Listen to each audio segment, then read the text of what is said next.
Rain hammered the polished stone of Meredith Wilson's grave, each drop a cold accusation against the silence of Oakwood Cemetery. Jackson Montgomery stood alone, his tailored coat soaked through, salt and pepper hair plastered to his forehead. In his trembling hand, a crumpled letter fluttered, its ink bleeding under the downpour. "My darling girls," it began, Meredith's elegant script confessing a truth he'd never known. Behind him, three identical shadows, small, auburn-haired, unyielding, watched from beneath a gnarled oak. Harper's eyes burned with distrust, Haley's calculated, Hannah's softened with unspoken hope. "You're our father," Harper whispered, her voice cutting through the storm, "but what did you hide from her?" Jackson's breath caught, the letter slipping from his fingers, sinking into the mud. A secret, buried for 9 years, was clawing its way free. Rain battered the gravestone, each drop a cold accusation against the silence of Oakwood Cemetery. Jackson Montgomery stood drenched, his tailored coat clinging to his broad frame, salt and pepper hair plastered to his forehead. In his trembling hand, a crumpled letter bled ink into the storm, Meredith Wilson's elegant script confessing a truth that shattered his world. "My darling girls," it began, naming him as the father of 3 daughters he'd never known. Behind him, 3 identical shadows stood beneath a gnarled oak, Harper, Haley, and Hannah Wilson, 8 years old, auburn hair dripping, eyes locked on him. Harper's gaze burned with distrust, Haley's calculated every detail, Hannah's softened with fragile hope. "You're our father," Harper said, her voice slicing through the rain, "but what did you hide from her?" Jackson's breath caught, the letter slipping into the mud. 9 years ago, he'd left Meredith for London, chasing ambition. She'd never told him she was pregnant. Now, her unsent letters, found by the Triplets, revealed she'd almost reached out but chose silence to protect his dreams. The secret he hid? A darker truth lingered, one even Meredith hadn't known. The cemetery was a frozen tableau, golden leaves swirling under a gray Rhode Island sky. Jackson's knees buckled, and he sank to the wet earth, the weight of the Triplets' stares heavier than the storm. Harper stepped forward, her navy coat too thin for the chill, her small fists clenched. "You didn't even come to her funeral," she accused, voice steady despite her age. Haley adjusted her glasses, rain streaking the lenses, and added, "Mom died 3 months ago. Leukemia." "Where were you?"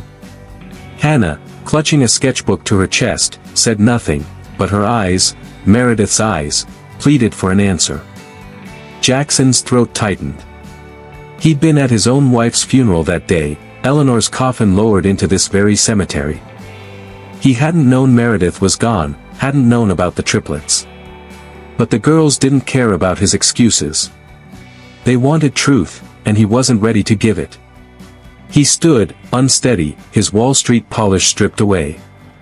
"I didn't know," he managed, voice raw. "I swear, I didn't know about you." Harper's eyes narrowed. "Mom kept a picture of you. She called you her what-if person. Why didn't you ever look for her?" The question gutted him. He'd loved Meredith, fiercely, in their brief college romance, a whirlwind of late-night debates and stolen kisses on Columbia's campus. But ambition had pulled him to London, and he'd let her go, assuming she'd moved on. He hadn't known she'd carried their daughters, raised them alone, or fought cancer in silence. The letter in the mud told of her choice, to shield him from fatherhood, believing his career couldn't bend. But there was more, something he buried even from himself. Jackson's driver, Thomas, appeared at the cemetery's edge, his umbrella useless in the wind. "Sir, the car's ready," he called, but his eyes lingered on the Triplets, sensing the gravity. Jackson waved him off. "Not now." He turned back to the girls, rain blurring his vision. "I need to know you," he said, desperate. "Please." Hannah took a hesitant step forward, but Harper grabbed her wrist. "We don't need you," Harper snapped. "We've been fine without you." Haley tilted her head, analytical. "Statistically, absent fathers don't just show up to fix things." Hannah's voice was soft, almost lost in the rain. "But what if he's telling the truth? The sisters exchanged glances, their silent communication a fortress Jackson couldn't breach. Charlotte Wilson, their aunt, emerged from the shadows, her face etched with exhaustion. Mid-30s, warm but guarded, she'd been raising the triplets since Meredith's death. "Girls, it's time to go," she said, her tone firm but kind. She looked at Jackson, assessing. "You're him, aren't you? The man from her letters?" Jackson nodded, unable to speak. Charlotte's eyes softened, but her voice held steel. "They've lost enough. Don't make promises you can't keep." She ushered the girls away, their small figures vanishing into the mist. Jackson stood alone, the letter at his feet now illegible, its words seared into his mind. Meredith's sacrifice was one truth. The other, his own secret, gnawed at him. 9 years ago, he'd made a deal, one that ensured his empire but cost him more than he'd admitted. A deal tied to the underworld of Wall Street, a name he'd sworn never to speak again. Back in his Manhattan penthouse, the city's skyline glittered through floor-to-ceiling windows, mocking his emptiness. The 5,000-square-foot space was sterile, marble floors, modern art, no trace of life. Jackson poured whiskey, the amber liquid catching the dim light. He opened his laptop, fingers hovering over the keyboard. A search for Meredith Wilson obituary pulled up a modest article, tenured Columbia professor, beloved mother of triplets, succumbed to leukemia at 38. No mention of a father. His heart sank as he clicked through social media, finding a memorial page with photos, Meredith, gaunt but radiant, with Harper, Haley, and Hannah at a ballet recital. Their identical faces, so like hers, stared back at him. He slammed the laptop shut, the whiskey glass trembling in his hand. Thomas knocked softly, entering with a manila folder. "Sir, you asked about the girls." Jackson had called him from the cemetery, desperate for answers. Thomas, ever loyal, had tapped his network, a favor from a public records contact. "Their names are Harper Grace, Haley Rose, and Hannah Faith Wilson. Born May 12, 9 years ago. Mother, Meredith Wilson. Father, unlisted." Jackson's pulse quickened. The timing aligned perfectly with his last months with Meredith. "They live in Brooklyn with their aunt, Charlotte Wilson," Thomas continued. "She's a high school counselor. Finances are tight, medical bills drained Meredith's savings." Jackson stared at the folder, birth certificates peeking out. "There's more," Thomas said, hesitant. Meredith's neighbor said she was fiercely independent. Never wanted handouts. Apparently, she told friends the girl's father chose his career over family. The word stung. Jackson remembered their final conversation, Meredith begging him to stay, her eyes bright with possibility. He dismissed her, called it impractical, his path to London non-negotiable. He'd been 36, ruthless, certain success was everything. Now, at 45, he saw the cost. But the neighbor's story wasn't the full truth. There was another layer, one he'd buried under years of deals and denials.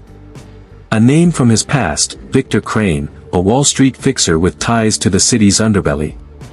9 years ago, Victor had brokered a deal that skyrocketed Jackson's firm, but it came with strings that might have kept Meredith silent. Had she known? Had Victor's shadow reached her? Jackson's phone buzzed, a notification from a DNA ancestry app he'd forgotten he'd signed up for during a late-night whiskey haze. A new match appeared, close relative, 50% DNA shared. His stomach dropped. The app had scraped public records, linking him to 3 profiles, H.G. Wilson, H.R. Wilson, H.F. Wilson. The triplets. Modern technology had outed his secret before he could confess it. He deleted the notification, heart racing. The girls didn't know yet, but someone else might. Victor Crane had eyes everywhere, and a billionaire's sudden interest in 3 Brooklyn girls wouldn't go unnoticed. He stood, pacing the penthouse. The triplets' faces haunted him, Harper's defiance, Haley's scrutiny, Hannah's hope. He needed to see them again, to earn their trust, but Charlotte's warning echoed, "Don't make promises you can't keep." He opened the folder, staring at a photo Thomas had included, the triplets at a park, laughing, Meredith's smile in theirs. Another buzz, his phone, this time a text from an unknown number, "Oakwood, tomorrow, noon. Bring the letter." No signature, but Jackson knew the tone. Victor Crane. The man who'd built his empire and could tear it down. The man who might know why Meredith never told him about their daughters. Jackson sank into a chair, the city's pulse thrumming outside. The triplets had found him, but at what cost? Meredith's letter held one truth, but Victor held another. And as the rain continued to fall over Manhattan, Jackson realized the secret he'd hidden wasn't just his past with Meredith, it was a deal that could unravel everything. Could he protect the girls from Victor's world? Or had he already brought it to their doorstep? The autumn air was crisp, carrying the scent of damp leaves and possibility as Jackson Montgomery stepped onto Columbia University's campus. It was 9 years earlier, and he was 36, sharp in a tailored blazer, his dark hair untouched by gray. The fundraiser buzzed with academics and donors, crystal flutes clinking under chandeliers in the low library. Jackson, already a rising Wall Street star, was there to network, his ambition a quiet fire. Then he saw her, Meredith Willson, 29, a literature professor with auburn hair cascading over a simple emerald dress, her laugh cutting through the room's hum. Their eyes met across the crowd, and for the first time in years, Jackson felt something beyond the chase for power. She was speaking to a colleague, her hands animated, her smile unguarded. Jackson approached, drawn by a pull he couldn't name. "You must be the professor stealing all the grants," he said, his voice smoother than he felt. Meredith turned, her hazel eyes assessing but warm. "And you must be the Wall Street shark stealing all the attention," she countered, her wit sharp. They talked for hours, the gala fading into a blur. She spoke of poetry, of Austen's irony and Whitman's sprawl. He shared his dreams of reshaping Manhattan's skyline. By midnight, they were on the steps outside, the city's pulse syncing with their own. "You're not what I expected," she said, her breath visible in the cool air. "Good," he replied, "because you're rewriting every plan I had." Their romance was a whirlwind, intense and fleeting. Late nights in her cramped Brooklyn apartment, filled with books and half-finished manuscripts, contrasted with his sleek Manhattan loft. She'd tease him about his designer suits, he'd marvel at her ability to find meaning in chaos. They'd walk the Brooklyn Bridge at dawn, her hand in his, debating life's big questions. "What's success without love?" she asked once, her voice soft against the river's hum. He'd dodged the question, his mind already on London, where a deal awaited, a deal that would cement his empire. Meredith was his opposite, grounded, warm, fiercely independent. Yet, she was his equal, challenging him in ways no boardroom ever could. But there was a shadow. Victor Crane, a Wall Street fixer with a smile like a blade, had approached Jackson weeks before. Over whiskey in a dimly lit club, Victor offered a deal, insider access to a real estate trust that would triple Jackson's firm. The cost? Silence and a favor, to be named later. Jackson, young and hungry, signed on, ignoring the unease in his gut. Victor's world was one of whispers, offshore accounts, rigged bids, men who vanished when they talked too much. Jackson told himself it was a one-time play, a stepping stone. He never told Meredith, not wanting her light to touch that darkness. But Victor's eyes lingered too long when he saw them together at a gala, his comment chilling, "She's too good for your world, Montgomery. Keep her out of it." Meredith sensed something was off. One night, as they lay in her bed, the city's glow seeping through cracked blinds, she traced his jaw and asked, "What's pulling you away?" Jackson kissed her forehead, deflecting. "Just work. London's calling." She didn't press, but her silence felt heavy. Days later, she found a burner phone in his jacket, a single text from an unknown number, "Crane says stay focused." She confronted him, her voice steady but hurt. "Who's Crane, Jackson?" What are you hiding?" He brushed it off, claiming it was a client, but the lies sat between them like a crack in glass. Meredith's trust wavered, and Jackson felt her slipping away. Their final conversation was on a park bench in Prospect Park, leaves crunching underfoot. Meredith's eyes were bright with unshed tears. "Stay," she said, her voice raw. "We could build something real." Jackson's heart twisted, but London loomed, a boardroom, a deal, Victor's shadow. "I can't," he said, his voice hollow. "This is my path." She nodded, standing, her scarf catching the wind. "Then I hope it's worth it." She walked away, and Jackson let her, believing they'd find their way back. He didn't know she was pregnant, didn't know she'd face the news alone, her hand trembling over a phone she'd never dial. In London, Jackson buried himself in work, Victor's deal delivering as promised. Skyscrapers rose, his name became legend, but Meredith's absence was a quiet ache. He met Eleanor a year later, a financier with a sharp mind and a guarded heart. They married, built a life, but the regret of never having children haunted them. Jackson pushed thoughts of Meredith down, assuming she'd found happiness. He didn't know she was raising their triplets, teaching them to name flowers, to dance, to question the world. He didn't know she'd kept his photo, calling him her what-if person, or that she'd almost called him when money ran low, only to stop when she saw his wedding announcement online. Back in the present, a memory flickered, a gala where Victor had mentioned Meredith, years after their breakup. "Heard your professor's doing well," he'd said, his tone too knowing. "Single mom, tough life." Jackson had frozen, the comment dismissed as small talk, but now it gnawed at him. Had Victor known about the triplets? Had he ensured Meredith stayed silent? The thought was a splinter, sharp and buried deep.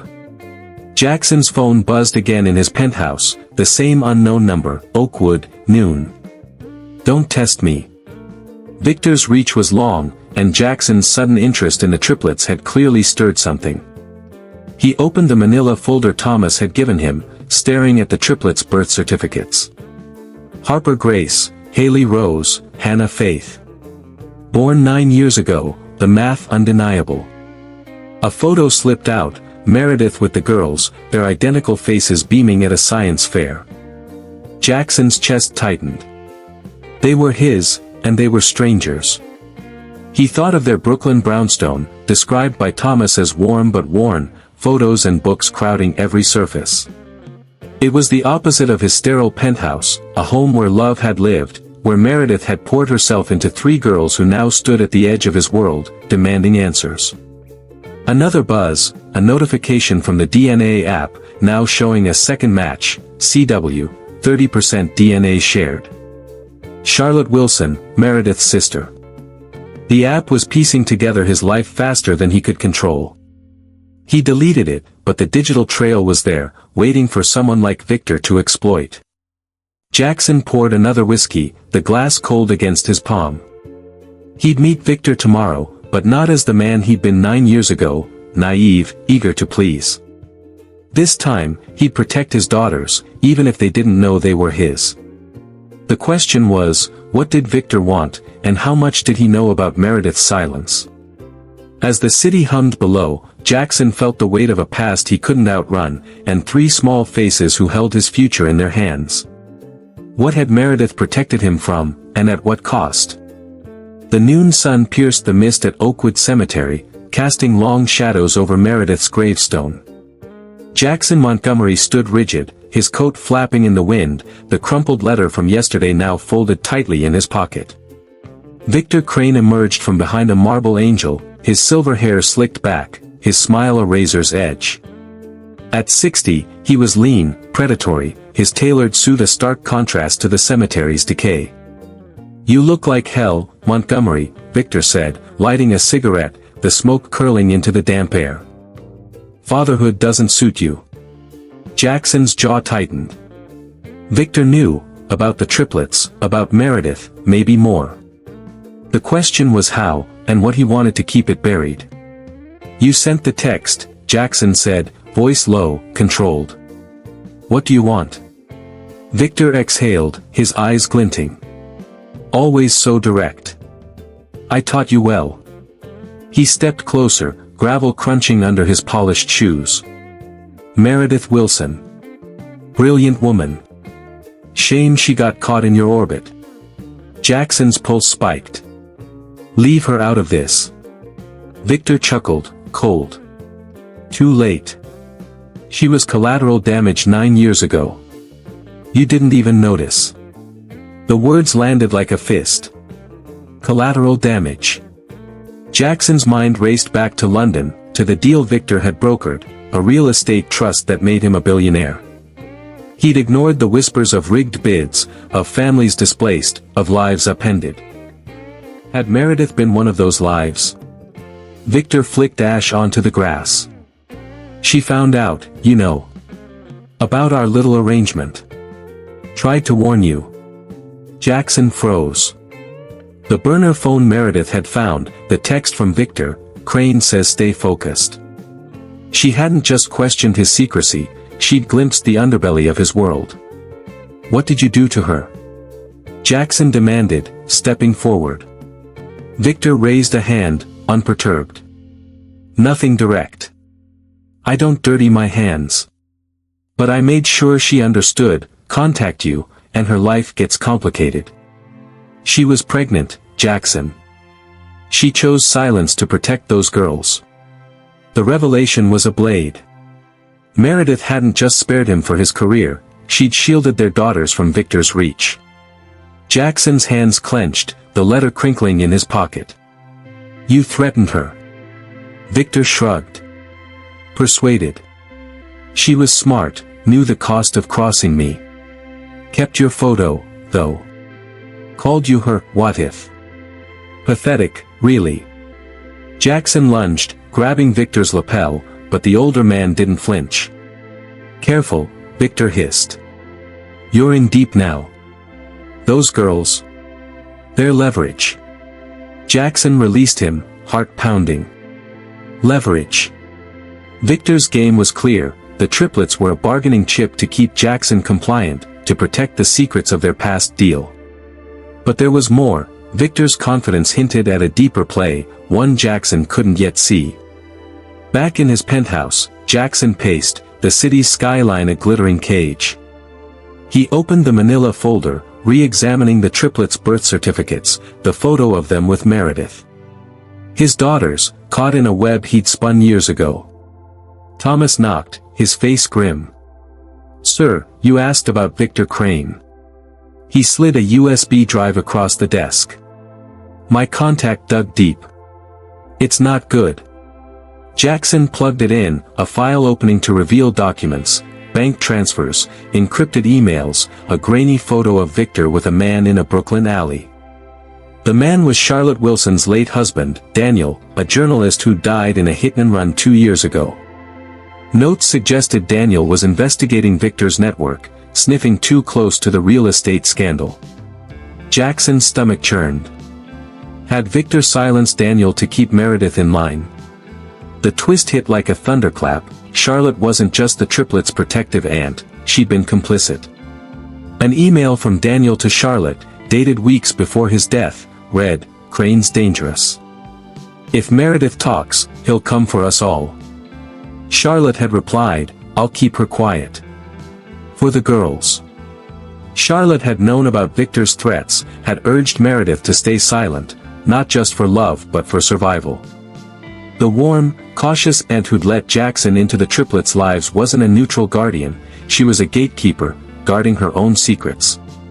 Jackson's trust in her shattered. Had she let him near the girls to monitor him, to report back to Victor? His phone buzzed, a live stream link from an unknown sender. Against his better judgment, he clicked. It was Harper, Haley, and Hannah, sitting in their Brooklyn brownstone, filming a school project on family heritage. Harper spoke, her voice steady, our mom was Scottish, loved roses, taught us to be strong.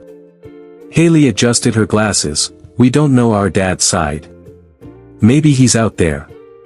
Hannah, sketching, added softly, Mom said he was her what-if person. The chat exploded with comments, some kind, others cruel, deadbeat dad. Bet he's rich and doesn't care. Jackson's heart sank. The girls had no idea their innocent video was airing his secret to the world, or that Victor's network could be watching, ready to pounce. He called Thomas. Find Charlotte. Now.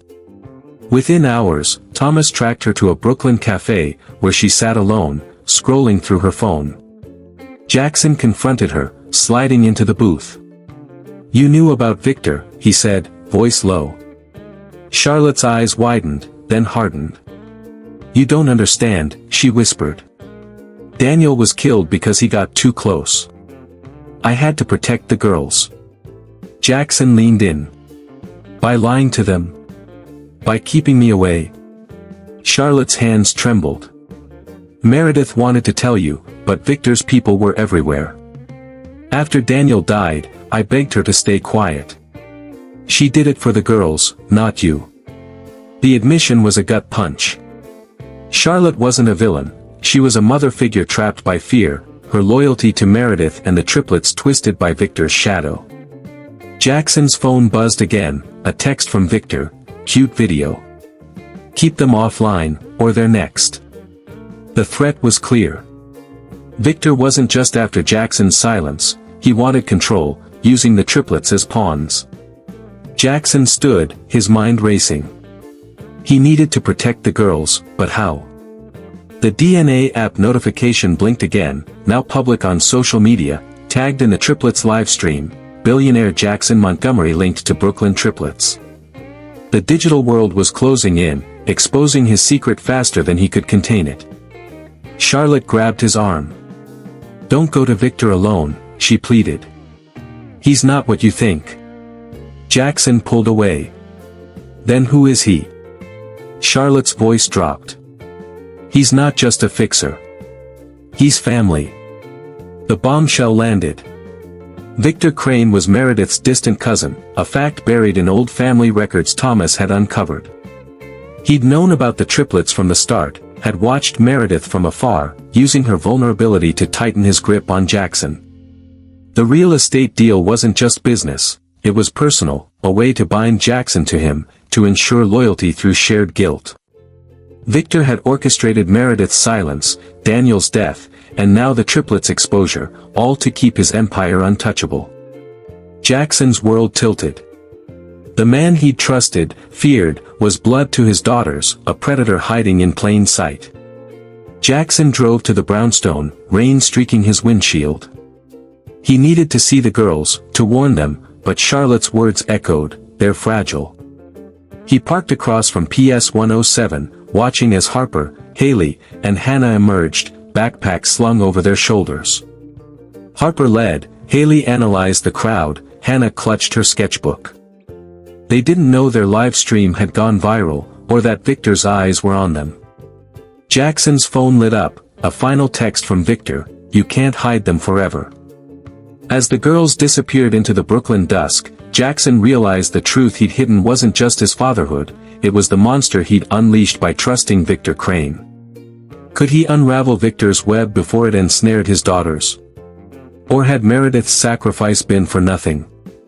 The Brooklyn brownstone glowed softly under the December snow, its windows fogged with warmth. Inside, Harper, Haley, and Hannah Wilson sat cross-legged on the living room floor, surrounded by wrapping paper and half-eaten birthday cake. Their 9th birthday had been small but bright, with Charlotte's blue and silver balloons floating above a book-shaped cake. Jackson Montgomery stood at the edge of the room, his tall frame softened by a sweater, salt and pepper hair catching the lamplight. 3 silver lockets, each uniquely engraved, rested around the triplets' necks, his gift, a bridge to their mother, Meredith. But the weight of Victor Crane's threat hung over him, a shadow the girls couldn't see. Thank you for coming, Mr. Montgomery, Hannah said, her voice soft, her locket glinting as she hugged him. Harper offered a rare handshake, Haley a high five. They didn't know he was their father, or that the man who'd shaped his empire now hunted them. Jackson had spent weeks dismantling Victor's hold. After the cemetery confrontation, he'd hired a private investigator, a former FBI agent named Lena Torres, to dig into Victor's network. Lena's findings were chilling. Victor wasn't just Meredith's cousin, he was the architect of a shadow empire, laundering money through Jackson's old real estate deals. Daniel's hit-and-run was no accident. Victor had silenced him to protect the trust. Meredith's silence, Charlotte's fear, all stemmed from Victor's quiet terror. Jackson had gone to the FBI, turning over Lena's evidence, bank records, emails, the burner phone he'd kept from 9 years ago. "You're risking everything," Lena warned, her voice sharp over coffee in a midtown diner. Cranes connected. "He'll come for you." Jackson nodded, his jaw set. "Not if I get him first." The Triplets' viral livestream had been a misstep, their innocent heritage project exposing them to Victor's watchers. Jackson had Charlotte pull the video, but the damage was done. Social media buzzed with speculation about Billionaire Montgomery's secret kids, fueled by the DNA app's leak. Victor's final text, "You can't hide them forever," had pushed Jackson to act. He'd met Victor one last time, in a deserted warehouse by the Hudson, rain drumming the roof. Victor, unruffled, offered a deal: stay silent, and the girls stay safe. Jackson refused, recording the conversation with a hidden device Lena provided. "Your family," Jackson said, baiting him. "Why threaten them?" Victor's smile faltered. "Family's just leverage, Montgomery. You should have learned that." The recording, paired with Lena's evidence, was enough. The FBI moved in, arresting Victor 2 days later. His empire began to crumble, but Jackson knew men like Victor had long shadows. Now, in the brownstone, Jackson watched the Triplets laugh over a board game, their lockets catching the light.